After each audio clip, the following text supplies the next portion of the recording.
Hey, how you doing? This is John, and welcome to John's Long Box. Today, we're looking at Spidey Super Stories number 11, 35 cents. This comic was a co-production by Marvel Comics and the Electric Company, the Children's Television Workshop. And don't forget, Morgan Freeman was the easy reader, and the easy reader says this comic book is easy to read. This comic book was, like I said, it was a joint production made by the Children's Television Workshop, who made the Electric Company. So it was a product made to get kids into reading. I think that's a great idea. You know, let's get, you see, the Electric Company and Sesame Street are productions of the children. So basically, this is a Sesame Street comic book, and then the Electric Company was the lesser known, I thought, cooler, more hip show that spun. Did it spin off the Sesame Street? I don't know. But anyway, let's get back to the subject at hand. Children's Television Workshop teamed up with Marvel to make a comic book that was easy for children to read. Why? It was kids. Remember, the comic books were super cool at this point. Comic books were like, ubiquitous with childhood at this point. So I don't know about you people, but I learned how to read through comic books. Before in third grade, I couldn't read. I was in the bottom reading group. My teachers were very disappointed with me. My friends turned me onto comic books. By the end of fourth grade, I was in the top reading group, and it's all because of comic books. Like I viewed reading as math. You know, what kids just say, hey, let's just do math for pleasure. I was like, why are we going to read for pleasure? You know, reading, it's just something we do in school. That's the way I looked at it. Then I discovered comic books, and the rest is history. I never stopped reading. So why am I doing this particular comic book? Okay, this is John's Long Box, first time extravaganza. I'm courting controversy. I've seen now that the new Spider-Man Into the Spider-Verse movie has a black woman. You know, they race swapped Jessica Drew into a black woman. So the Spider Woman, Jessica Drew, is now the formerly white is now black. You know, race swapping. Everybody's tired of it. And then I noticed somebody, and I guarantee you, the somebody didn't read the comic book. Said, well, the original, well, I'll do my comic book guy voice. Actually, the first Spider-Woman was black, Valerie the Librarian. And I kept asking, well, where's this character from? Where's this character? Show me your comic book. Nobody knows where this character, they just saw something on a database. They saw a picture, and now everybody's an expert. So here I am. I'm cluing you in on Valerie the Librarian, the original Spider-Woman. And yes, it's from a children's comic book, not anywhere in Marvel continuity. All right, so let's just check this out. Great cover by John Romita. John Romita Sr. I told you I met John Romita Sr. I went to his house. He's a great guy. He lives next door to one of my co-workers. So let's check out this comic book. All right, the story of Dr. Octopus. They do this. They give you like a little,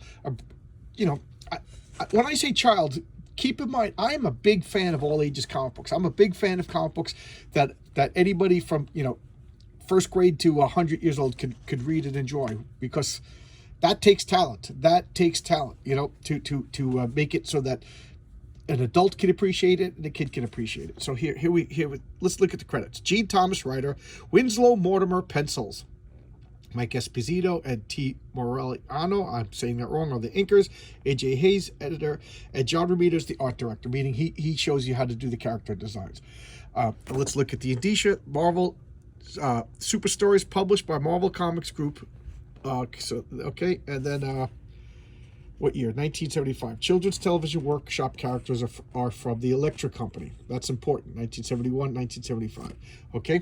The indicia in a comic book is where all the legalities. This is where the trademarks, the dates, and subscription rates. And back then it was important where, the office to mail things.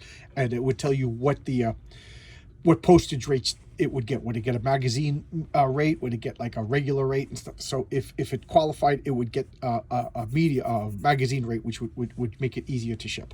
All right, so there we go. I just want to say Gene Thomas worked for Children's Television Workshop. Winslow Mortimer was an old-time comic book artist. I'm kind of a big fan of his. I never would have touched his stuff with a 10-foot pole growing up, but now I'm a big fan of his. I've been collecting, believe it or not, laugh at me if you want, but the Adventures of Bob Hope. It's like a 50-page comic every month. This guy is basically doing like a graphic novel a month. Granted, his style is a little cartoony, but the guy's excellent. And I did an eerie comic book, one of those 1960s No, I'm sorry. I'm sorry. It was Marvel Comics Vampire Tales #1. It showcased that. It had a Winslow Mortimer doing a horror comic, an adult horror comic. It was excellent, excellent. So he kind of, well, here he goes. Here we go. Spider-Man or the beginning of Spider-Woman. Why bury the lead? Here we go. There you go. This is the character that is all the rage right now. Everybody, speculators, get Spidey Super Stories #11. Put this in CGC, slab it so you can never open it up and enjoy it again, because that's what we do. It's now hot. Okay, there we go. All right.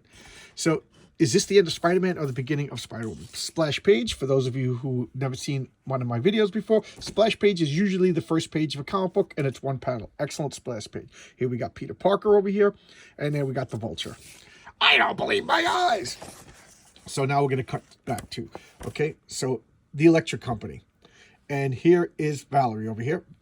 Valerie is based on a real woman, a real person. She was a member of the Electric Company, and I also think she was like part of their fake rock band, the Short Circuit, the Short Circus. So that's supposed to be Morgan. Well, not supposed to be. This is based on Morgan Freeman. So these are actual real people. Okay, just like Sesame Street had real people who played characters. I guess the closest thing would be like professional wrestling. You're playing yourself, but you're not really yourself. So this is Valerie the Librarian right over here. She's a real actress, a real woman named Valerie, and I forget the rest of their names, but that's Maria, who was Maria Morano, or Rita Morano. I'm sorry if I'm saying the names wrong. She's an Oscar-winning actress. This is Morgan Freeman, and this guy, I can't remember his name, but he was goofy, silly, always playing characters. He was a lot of fun. I guess this sounds pretentious, but I was the right age for the Electric Company, and I enjoyed the Electric Company a lot more than I did Sesame Street, because Sesame Street was geared younger, and Electric, so I guess this was like for tweens, and Sesame Street was for like babies, or younger than tweens, but I enjoyed them both. I'm not saying anything bad about either one of them. I'm just saying I like the Electric Company better. So here's Spider-Man's fighting the Vulture. It's stealing jewels, and returns the jewels. Peter Parker in his cool muscle shirt, he's enjoying stuff, and Spider-Man has such exciting adventures. Would that make purple pants? Would that make me hero? So boom, Spider-Man. What's he do? He changes. Peter Parker puts his clothes in a basket, which was just like a thing he always did, and she just happened to find Spider-Man's costumes. It's a real Spidey suit. I could be a Spider-Man now. So she puts. I dig it. I take it in. So she puts it. Let's see if it works. And she falls. She just assumed that if you put on Spider-Man's suit, you get spider powers, and but in his little flashback, you can see the wavy indicates a break in time. So we're given Peter Parker's origin. She's like, these little suction cups, they'll stick. So I'll stick to the wall. Dun, dun, dun. So Spider-Man's web shooters, or if we remember in the comic books, they were mechanical. They were built into the costume. So she's practicing with Spider-Man's web shoot. And look out, here comes Spider-Woman. So does that make her the original Spider-Woman? Let's let the philosophers decide. So here is Visit with the Vampire. Please enter. So I forget this actor's name. I don't think this was Morgan Freeman who's playing the vampire. But keep in mind, all of these characters are actors from the Electric Company. So he wakes up from his nap, and his costume is gone. So where is it? He gets a spare suit, and he finds Valerie. So he already knows her. Oh, they're all friends with Spider-Man. And Spider-Man would show up on the Electric Company, and they called him Spidey. That's where it came from, because the Electric Company decided that Spider-Man would be too scary for kids. Kids are afraid of spiders, but they wanted the character recognition of Spider-Man, so they compromised, and they called him Spidey, kind of making him more like a diminutive, endearing name. So Spidey, that's the origin of the term Spidey. Okay, and matter of fact, in the regular Amazing Spider-Man, a few times they made fun of him. It's like, yeah, the Electric Company calls me Spidey. It was kind of funny. So here we go. The town is big enough for one more spider person. Okay, so now fighting the Vulture. I think I skipped a page. No, I'm not.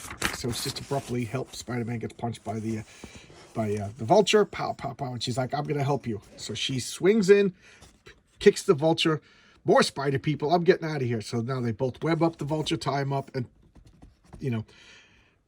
looks like he's crawling up the wall. How do you do it? And this little suction cups or whatever. That's a trade secret. Da, da, da, da, da, da. And that's the end of Valerie as the This is Rita Moreno. She's playing her director character. So she's and there's Morgan Freeman playing the easy reader. I just love, and I forget this guy's name, but he always played a jerk. At the risk of sounding mean, this actor whose name escaped me, he just has a jerk face. You ever just meet somebody who has a jerk face? My wife tells me that I have a jerk face, but this guy has a jerk face. So he's always playing jerky characters. I think he just had fun. So he's just hitting everybody with pies. Because that's the kind of crimes and stuff. Jewel thieves, crimes. There was a villain called the Tickler who would go around tickling people. And then they beat the villain, and now they do the musical numbers. They're all lining up. We're gonna turn you on. We're gonna give you the power. We're gonna da-da-da-da. But that was the theme song to the Electric Company. So now the return. You got me singing on John's Long Box here. I'll sign autographs later. So here's another splash page because it's another story. Winslow Mortimer artwork, just charming and simple. Doc Octopus robs the bank. So Spider-Man puts the Spidey signal on and goes to scare him, and he's hiding behind the wall, which was something that happened in the Death of Gwen Stacy's father comic. So, you read this, you're like, oh, is that what they're going to do? So he webs the arms together, and he bangs himself into the wall, falls on the money, and great fight, and he turns everything. So these are Peter Parker, J. Jonah Jameson, and Robbie Robinson. Spider-Man versus Doc Ock again. They're going to finish up the fight in a ring this time, like gentlemen. And I'm just going fast because I just want to do the Valerie stuff. So here's that other woman from the Electric Company. She's his coach. And Doc's was fighting unfair. And he slips and flips. So what does he do? He sticks to his back. And he's able to tie his arms in. Spider-Man wins. And of course, J. Jonah Jameson funded this match because J. Jonah Jameson's a supervillain, in my opinion. And Doc Octopus is upset, and Mayday Mischief. They always have like a one-page gag on the back. Cool little cover. There's Morgan Freeman as the easy reader. Get a subscription to this, okay? And here's the subscription. Blah, blah, blah, blah. All right, so first thing I want to say something personal. I started collecting Spidey Super Stories at 18. It had the Kingpin on the cover. And for whatever reason, I don't know, I didn't really organize my comic books back then. I put it in a box with my John Byrne X-Men. Go figure. What is the commonality of that? I don't know. I was a dumb kid. And that box went missing. I think somebody stole my John Byrne X-Men, because they didn't steal my Spidey Super Stories, because you couldn't give these comic books away. These comics didn't sell too well. I think they were mostly like you found them in hospitals and 3-packs and stuff like that. And up until just very recently, these were dirt cheap. So, of course, when I decided I wanted to rebar my childhood, these comic books started shooting back up in price. So I got a full run again, and I had 18 to, I think it's 53 or 56 was the last issue. And I even hated them back then, but I was obsessive about comic books. I had to buy everything Marvel. Okay, so get that out of the way. Second, Marvel doesn't own Valerie the Librarian. It's owned by the woman who plays herself, Valerie, the actress. And if anybody did own it, it would be the Electric Company or the Children's Television Workshop. So there's never going to be a Valerie the Spider-Woman, Valerie the Librarian, unless they totally, give her a last name, change her appearance and things like that, because that's what it's like Morgan Freeman putting on a Spider-Man outfit, and then we say Morgan Freeman was the original Spider-Man or whatever. She's an actress who works for the Electric Company, playing herself in a comic book, who puts on a Spider-Man outfit for 6 pages. Is that a character? I don't know. I'm not a philosopher. I'm not a creative person. They didn't intend for it to be a Spider-Woman. It was just a gag.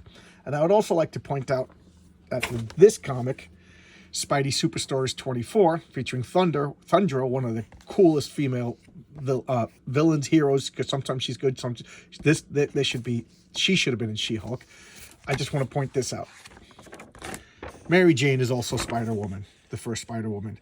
And here's all of Spider-Man's friends in Spider-Man costumes helping fight. Okay, so they're all the Spider-Man, the multiverse before Spider-Man.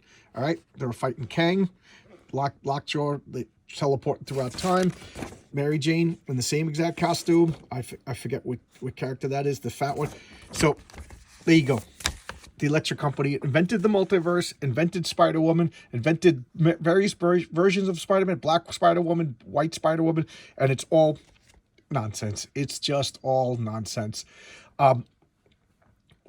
People going off shouting the praises of Valerie the Librarian, and nobody read the comic. Nobody knows where it came from. Nobody knows the intentions. Nobody knows the context. So there you go. This is the very first time I'm like, oh boy, I could get in on something that's trending. And there I go. Did I succeed? Probably not, because I don't succeed at anything. All right, but it's all in fun. It's all tongue in cheek. Take this information as you will. And guys, ask your comic book people to make up new characters. Just slapping a new coat of paint on somebody else. The new Jessica Drew in the Spider-Verse is just Jessica Drew in blackface, if you ask me. I thought we were supposed to be offended by blackface. Now we're celebrating it as a good thing. Get mad if you want. That's my opinion. I'm an adult. You could disagree with me, and I don't hate you, and I don't think less of anybody. But I just think, first off, I think representation is a silly concept. I mean, whatever. Nobody thinks Miles Morales is Spider-Man. Otherwise, we would just say Spider-Man. But everybody says Miles Morales. And Jessica Drew is Jessica Drew. You want a different Spider-Woman? Make it different. There's different Spider-Womans. I forget the other one that had the arms that came out of her abdomen that John Byrne drew. Whatever. Make her Spider-Woman for whatever. Make a new character. Make new characters. You want to be represented? Make new characters. It's insulting. No, let's have a white woman in blackface, because that's all it is. All right? And now victory. If that's victory, then I don't want it. All right? I'll see you guys tomorrow with another video. Bye-bye.